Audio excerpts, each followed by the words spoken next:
আসসালামু আলাইকুম। তো বর্তমানে বাংলাদেশের ট্রেন্ডিং একটা ইস্যু হচ্ছে সাকিব আল হাসান ইস্যু। তো সেই ইস্যু নিয়ে একটু কথা বলি, 2-4 লাইন বলি এবং আপনারা একটু প্রকৃতিকে উপভোগ করেন। তো actually Shakib Al Hasan is the best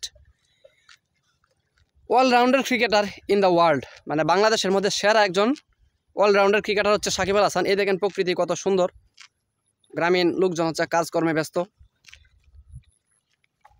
তো সাকিব আল হাসান হচ্ছে ক্রিকেটের সেরা, তার মতো দ্বিতীয়টা বাংলাদেশে নাই। বাংলাদেশকে অনেক জায়গায় মানুষজন চিনছে জাস্ট ফর সাকিব আল হাসানের জন্য, জাস্ট ফর সাকিব আল হাসান।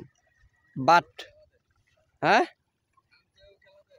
হ্যাঁ মানুষ কাম তো খেলা দেয়, যে এক দাদা সে বলতেছে নাকি কাজ তো খেলা টেলা দেখতো সাকিব আল হাসানের।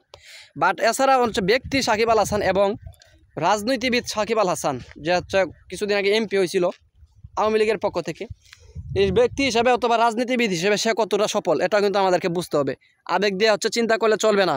সাকিব আল হাসানকে আমরা দেখি সবসময় মাঠের মধ্যে সে একটা প্রতিবাদী চরিত্র। সে আম্পায়ারের সাথে হচ্ছে অনেক সময় বাজে আচরণ করে এবং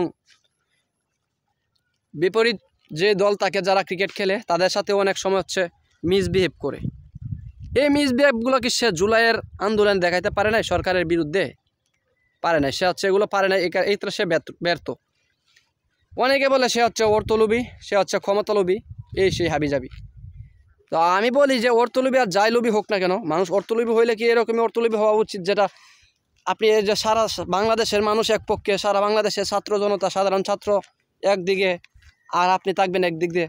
এটা কি কোনো কথা হইল? It's not a logic. একটা মানুষের অবশ্যই বিবেক আছে, বুদ্ধি আছে, তার উচিত ছিল সাধারণ ছাত্রদের পক্ষে থাকা এবং সাধারণ ছাত্রদের পক্ষে থেকে এই আন্দোলনের সময় সরকারের বিরুদ্ধে 2-1 লাইন হলে বলা উচিত ছিল, অথবা একটা ফেসবুকে পোস্ট হইলেও করা উচিত ছিল, যেটা সে করতে পারে নাই। এই জন্য বাংলাদেশের হাজার হাজার কোটি কোটি মানুষ আজকে সাকিব আল হাসানকে দেখতে পারে না। এরপরও তার কিছু বক্তবৃন্দ আছে যারা দেখতে পারে, কিন্তু আফসোস তাদের জন্য। সাকিব আল হাসানকে দেখতে পারলেও আমার মনে হয় না তেমন কোনো কাজ হবে, কারণ সে যা করে গেছে এগুলো মানুষ কখনোই ভুলবে না। এবং সাকিব আল হাসান যদি দেশে আবারও আসতে চায়, মেবি তখন আবার কোনো দুর্ঘটনা ঘটতে পারে। এই হচ্ছে কন্ডিশন। একজন এমপির কাছ থেকে তার হচ্ছে আশেপাশের লোকজন, আমরা যদি একজনকে এমপি নির্বাচিত করি আমাদের এলাকায়, অবশ্যই আমরা চাবো তার কাছ থেকে যেন আসে আমাদেরকে যতটুকু সম্ভব তার মাধ্যমে নিরাপত্তা দেওয়া সম্ভব হয়, সে যেন আমাদেরকে নিরাপত্তা দেয়। বাট এই কাজটা যদি সে ব্যর্থ হইলে একটা কথা, এই কাজটা যদি সে কোনো পদক্ষেপই না নেয়, তাহলে এই বিষয়টা তো মানা যায় না।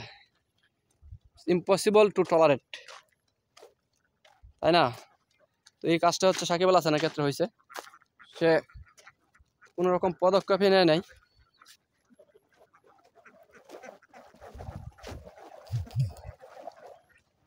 তো যাই হোক, এই সাকিব আল হাসানের জন্য হচ্ছে বাংলাদেশ ক্রিকেট অনেক দূর এগিয়ে গেছিল। এই ক্ষেত্রে ক্রিকেটের ক্ষেত্রে হচ্ছে তার কাছে আমরা বাংলাদেশিরা চির ঋণী। But on the other side, সেটা হচ্ছে political side and as a normal human side, এক্ষেত্রে হচ্ছে সাকিব আল হাসান ব্যর্থ। In my opinion and lots of বাংলাদেশিস opinion is it. মানে হাজারো বাংলাদেশিদের মতামত হচ্ছে এটা। দেখেন কি সুন্দর গ্রামীণ দৃশ্য। এরকম দৃশ্য দেখতে হইলে অবশ্যই গ্রামে থাকতে হবে। Without village you can't see that kind of sceneries. That kind of scenery is just amazing. I love that sceneries. It's very peaceful to see. দেখেন কি সুন্দর একটা প্রকৃতি, নেচার। হ্যাঁ, মাশাআল্লাহ। I need to say মাশাআল্লাহ every time, always.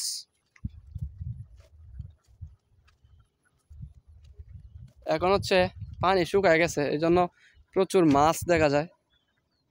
এই দেখেন মাছ হচ্ছে লাফাইতেছে। গতকালকে আইছিলাম রোদের বেলা, এই জায়গাটায় দেখছি ছোটো মাছ, পুঁটি মাছের পোনা ভরপুর ছিল। পানি শুকায় একদম শেষ হাওরের। এই যে মানুষজন ক্ষেত খামারে কাজ করতেছে, এদিকে একটা সিল শিকারে ব্যস্ত।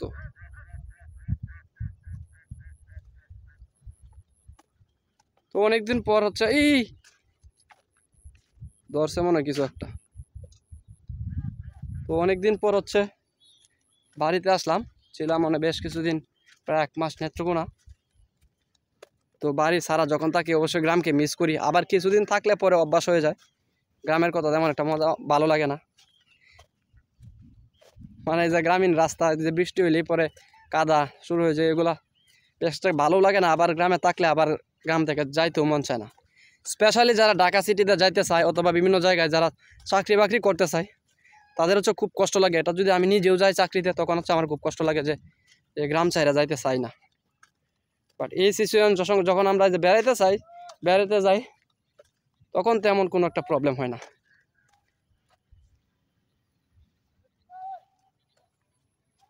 এই হচ্ছে আমাদের গ্রামের হাওর। And thanks for watching this video. If you like that kind of videos, please make sure you have subscription on YouTube channel and